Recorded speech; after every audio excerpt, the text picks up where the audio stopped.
Ayan. So, bago natin siya i-download, ano ba yung OBS? So, OBS Studio or Open Broadcaster Software is a free and open source software po for video recording and live streaming.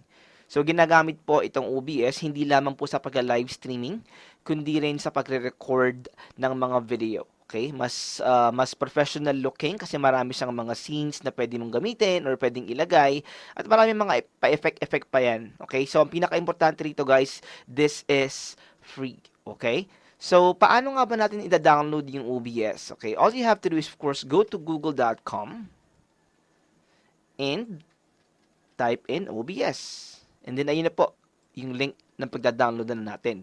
Ngayon, bago natin siya i-download, i-google din muna natin. Ano ba yung OBS system requirement? So, ano ba yung kailangan ng meron yung PC mo or laptop mo bago ka makapag-live sa OBS? So, sabi dito, OBS, ito updated to ng August 6, 2020. OBS is compatible with Windows, Mac, and Linux. Yan. AMD FX series or Intel i5 2000 series processor. So, i5 daw ang suggested. Dual or 4-core preferable or higher. Okay, ito mga to graphics card, ito yung parang pinaka basic na lang eh. Basta i5 yan, pasok na yan. Okay? At least 4 GB of RAM pero ako I suggest at least 8 GB. Sabi nga niya not necessary daw eh. Pero ito kasing processor na nire-require niya mas mataas. So i5 ang suggested, i5 Intel i5 2000 series or AMD FX. Okay, dual core or 4-core preferable. Ayan. So, ayan na yung system requirements. Again, 4 GB lang yung hinihingi, but I recommend 8 GB. So, this time, we will be downloading yung OBS natin sa ating Windows PC. So, click lang yung Windows. Ayan. Of course, i-ask ako saan ko gustong i-save yan. Dito tayo sa Downloads. Save.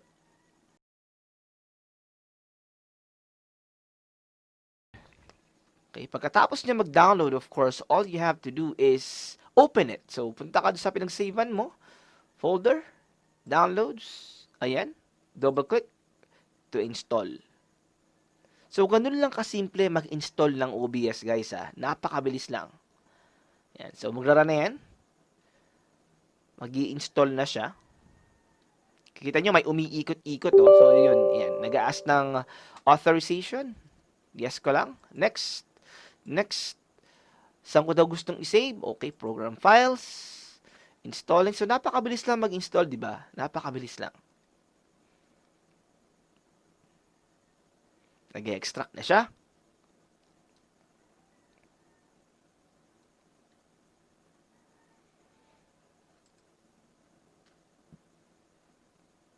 Completed. So, ilo-launch na natin agad, finish. Okay, close na natin itong mga to. Okay. Hintayin na natin mag-load yung OBS. Ayan. Would you like to run the auto configuration wizard? You can also manually configure your settings by clicking the settings button in the main window. So, i-adjust na natin to. Pero syempre, ipe-personalize pa rin natin to. Optimize for streaming, recording is secondary. So, since streaming po ang ating pinaka-purpose ng ating paggawa ng OBS, and not really pagre-record. So, dun tayo sa optimize for streaming, okay? Kasi again, bakit? Mamaya i-explain ko sa inyo dahil magkaiba yung settings for recording and streaming. And depende yan kung saan mo gagamitin yung OBS. Okay? So, hit natin yung next. Okay, resolution, blah, blah, blah. Next lang natin yan. Service, stream information. Of course, since YouTube tayo, YouTube or kahit ano naman yan, guys. Actually, parang hinihingi na rito na mag-ano tayo eh. Stream key show, okay, i-cancel na lang natin. Ayan. So, unang-unan yung gagawin. So, ito na yung OBS guys ha. Kung nakikita nyo, ito na yung OBS natin. Okay? Ang unang-unan yung dapat gawin, na gusto kong gawin nyo is i-click nyo yung studio mode. Bakit? Studio mode, so you do have the preview and you do have the program. So, ibig sabihin, ito yung running program, and ito yung preview. So, pwede mo muna siyang edit muna dito bago kayo mag-transition, especially pag naka-live na kayo. So, gusto ko lang ipakita sa inyo na dapat ganyan yung setup ninyo, okay? So, hindi ko muna ituturo sa inyo kung paano mag-live, ha. Doon muna tayo sa settings, okay? So, as of right now, the settings are good. It's already been optimized for streaming. Pero, ituturo ko sa inyo yung best settings for non-gamers. Yung walang lag, okay? Punta kayo ng File, and then Settings. Or, pwede ka dito sa baba na lang. Ayan, yung Settings, okay? Click nyo lang yung Settings. And then, ito na. General, English, Dark. Okay, wala naman akong binabago dito, so wag niyo lang pakialaman yan. Dito tayo sa stream, kasi ito yung importante, okay? Choose natin YouTube Gaming. Ayan. So, nahingi siya ng stream key. Okay? All you have to do is to put the key here and then apply and okay. Kung may key na kayo para makapag-live na kayo.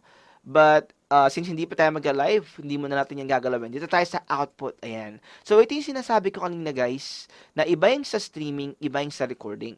Okay?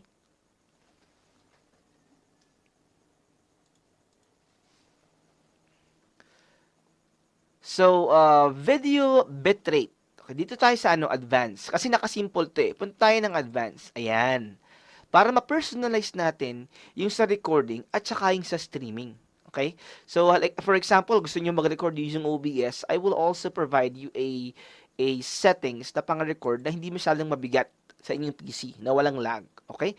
So, punta tayo ng streaming ha. Sa streaming, of course, yung encoder natin, yan, by default, pinipili na ni OBS kung ano yung pinakamaganda. So, okay na sa atin yung times 264 na yan. Dapat itong enforce streaming service encoder settings, nakacheck po yan. And then ito yung sinasabi kong CBR. Usually ginagawa to pag mga streaming, but CBR po is low quality compared sa VBR. VBR requires higher bitrate and mas maganda yung quality. And since hindi naman tayo gaming, VBR po ang pipiliin natin. Okay? When it comes to bitrate, I suggest that you choose 4,500 kbps na bitrate. Kasi naka-VBR tayo. If you're using CBR, okay na yung 2,500. CRF will be 23.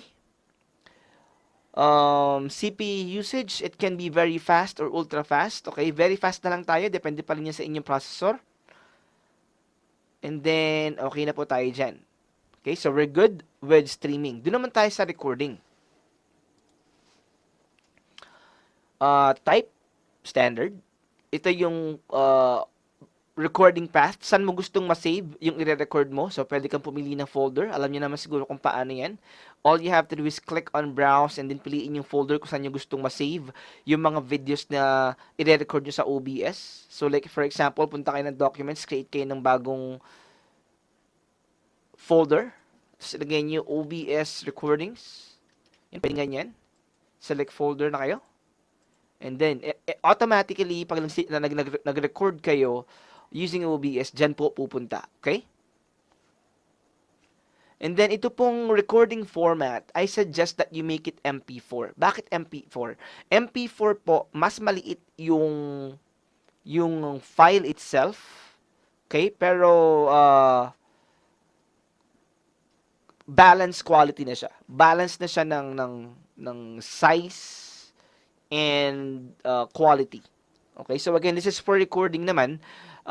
Though we are focused on streaming, I'm still sharing you the settings for recording. Ayan na. So, everything is good na. All we have to do now is to... hindi. Ito. By 2 times 264 din ang gagamitin natin dito. So, kagaya ng ginagawa natin sa pag-stream. Okay. Rate control, gawin din nating VBR. Ayan. So, everything's good na. Okay. So, kung makikita nyo, halos parehas lang yung ginamit ko na settings sa recording at sa streaming. Ayan.